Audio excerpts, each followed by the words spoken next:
अब के हुन्छ त्यसको अनुहारमा भन्ने सोचेर बोल्नुपर्छ त्यो ठाउँमा बुझ्नुभयो नि बोल्दा पनि त्यस्तो पनि ठाउँ रहेछ नेपालमा सुनसरी जिल्ला के नेपालको कुरो गर्नु हाम्रै जिल्लामा चाहिँ त्यस्तो ठाउँ रहेछ सुनसरी जिल्लामै 4 दिन बसेको माछा 4 वर्ष बसेर लाग्नु निस्किन पाइँदैन होइन निर्वाचनको स्कुलबाट बाहिर निस्किन पाइँदैन राति पनि सबै वाल हेर्नु पर्यो बा बम फ्याल्दिन्छन् कि बा हान्छन् कि चिया दोकानमा गयो बोल्दाखेरि ठिक्क बोल्यो थपक खाएर निस्किहाल्नु पर्यो बेलुका त झन् हिँड्नै पाइँदैन सशस्त्र आर्मी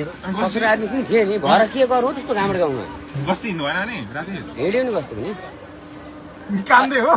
एकपल्ट लफडा पनि भइहाल्यो परिहाल्यो हाना एसपी साहबलाई त ढकल्दा बाहिर बल खेला थाली त हाले अनि तुरन्त फोन गरेर ससुर आएर छिल्ली पार्थे मान्छेले डुडायो कि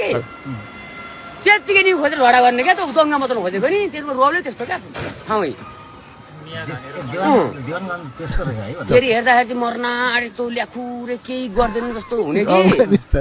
गर्नु पर्यो भने फेरि साफै भनेको भन्दैछु त लगिदिएको होइन